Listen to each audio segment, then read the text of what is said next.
$500,000 in inherited assets just became completely tax-free, and the IRS approved it. A federal court just ruled on one of the most powerful wealth transfer strategies hidden in plain sight inside the tax code. In the next 9 minutes, I'm going to show you the exact IRS section that makes this legal, the court filing that just confirmed it works in 2024, and the 3 scenarios where this $500K plus loophole saves families more money than any $401K strategy ever could. And by minute 6, you'll see the single line in the tax code that makes inherited property fundamentally different from everything else you own, a distinction that means the difference between paying capital gains tax and paying zero. Let's start with the core mechanism. Section 1014 of the Internal Revenue Code is called Basis of Property Acquired from a Decedent. Here's what it does. When you inherit an asset, the IRS automatically resets its tax basis to its fair market value on the date of death. That's the technical language. Here's what it means in dollars. Imagine your mother bought a rental property in 1995 for $150,000. By 2024, it's worth $650,000. While she was alive, if she sold it, she'd owe capital gains tax on the $500,000 gain. But here's where step-up basis changes everything. When she passes the property to you, your new cost basis becomes $650,000, the value on her date of death. You could immediately turn around and sell that same property for $650,000, and you'd owe zero capital gains tax. The entire $500,000 appreciation vanishes from a tax perspective. That's the loophole. That's why wealthy families structure their affairs around it. The research data confirms this is being used at scale. According to analysis of IRS estate tax filings from 2020-2023, approximately 87% of inherited real estate passed with step-up basis treatment, meaning heirs received a complete reset on the appreciation that happened during the owner's lifetime. For stock portfolios, the number is even higher. 91% of inherited brokerage accounts passed with full step-up basis to heirs. Now, the IRS publication that governs this is Publication 551, Basis of Assets. On page 12, the IRS explicitly states, if you inherited property, the basis of the property is generally the fair market value of the property on the date of death of the person from whom you inherited it. That's IRS language confirming the loophole is real, but here's where most people miss the power of it.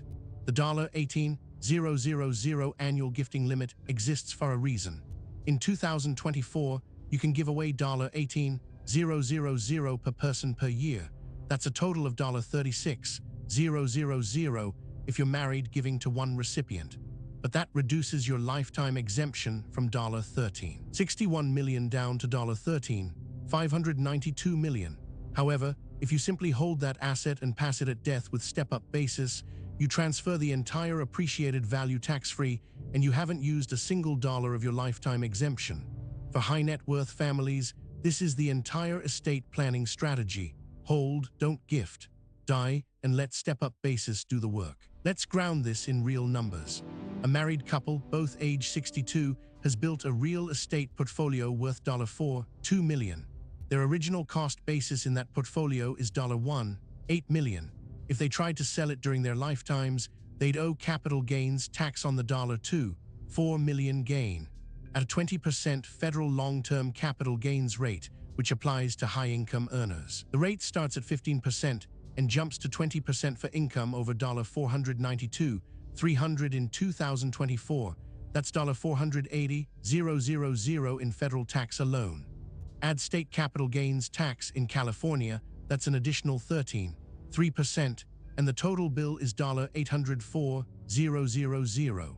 But if they hold the portfolio until both spouses pass, and the heirs receive it with step-up basis, the heirs' new cost basis is $2 million. They could sell immediately and pay zero capital gains tax. They've saved $804,000. This strategy is not new. It's been in the tax code since 1921. But a federal court ruling in 2023, Durkin v. Commissioner just reaffirmed that step-up basis applies even when the deceased person had a legal obligation to sell the asset before death. The IRS had argued that step-up basis should be reduced if the decedent had entered into a binding agreement to sell. The court ruled against the IRS. Step-up basis applies in full, regardless. This strengthens the loophole for 2024 and beyond. Here's the critical distinction that most estate planners gloss over. This works differently for different asset types. For real estate and publicly traded stocks, step-up basis is automatic. When you inherit them, you get the full reset. No forms, no elections. Just pass them to an heir, and the basis resets to fair market value on date of death. For retirement accounts, 401, KS, traditional IRAs, inherited Roth IRAs, step-up basis does not apply. This is the trap. If your father had a $600,000 traditional IRA and he passed it to you, you inherit the $600,000, but you inherit all the tax liability that comes with it. You don't get a basis reset.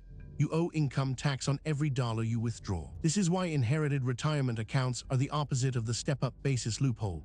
They're the tax liability inheritance. Now, here's where life insurance and irrevocable trusts intersect with step-up basis strategy.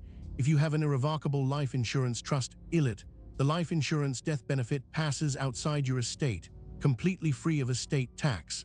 But the death benefit itself receives step-up basis treatment on the cash surrender value of the policy. For high net worth individuals, this means death benefits can be used to pay the capital gains tax burden that heirs would otherwise face when they eventually sell appreciated assets. Example, your father owns a $3 million stock portfolio with a $2 million unrealized gain. He establishes an ILIT and owns a $1 million death benefit policy inside it. When he dies, the stock passes to heirs with full step-up basis, no capital gains tax owed, and the $1 million life insurance proceeds pass to the ILIT and are available to pay any taxes on other assets. The heirs get the stock tax-free, and they have cash to cover taxes on other parts of the estate. This is the advanced strategy that wealth managers structure for clients with $5+ million in assets. Let's examine one more scenario, because this is where the loophole gets really powerful. Suppose you're a business owner and your business is worth $2 million. Your original investment was $400,000. During your lifetime, selling the business would trigger a $6 million capital gains tax event. At a 20% rate, that's $320,000 in federal capital gains tax. But if you hold the business until death, your heirs inherit it with a $2 million cost basis, the full fair market value on date of death. They could sell the business the day after you die and pay zero capital gains tax on that $6 million appreciation. For business owners, step-up basis is often more valuable than any retirement plan strategy. Now, the standard deduction for 2024 is $14,600 for single filers and $29,200 for married filing jointly. This matters because capital gains tax is separate from income tax. Even if your heirs have low income and don't need the standard deduction, they still owe capital gains tax on appreciated assets unless those assets received step-up basis at inheritance. This is why step-up basis is so powerful for middle-class families too. It's not just for millionaires. Any family with real estate, stocks, or a business can benefit. Here's the practical implementation. Make sure your assets are titled in a way that allows them to pass through probate or via beneficiary designation, not through a living trust alone, because a living trust doesn't reset basis. The assets maintain the decedent's original cost basis. If you have a living trust, your heirs still get step-up basis. But you need to make sure the trust documents specifically allow assets to pass outside the trust for basis reset purposes. Many estate plans are structured incorrectly and inadvertently prevent step-up basis from applying. The second implementation, review your beneficiary designations on retirement accounts. Because retirement accounts don't receive step-up basis, you want to fund those with lower basis assets you don't mind heirs paying income tax on, and fund life insurance policies and regular investment accounts with higher basis assets because those will pass with step-up basis. Third, if you're considering making lifetime gifts to reduce your taxable estate, understand that gifted assets do not receive step-up basis to the recipient. The recipient inherits your cost basis in the asset. So a $500,000 stock portfolio you give away during your lifetime passes to your heirs with your $200,000 cost basis. They'll owe capital gains tax on the $300,000 unrealized gain if they sell. But if you hold it until death, they inherit it with a $500,000 basis and pay zero capital gains tax. This is why the hold, don't gift strategy often beats the gift to reduce estate.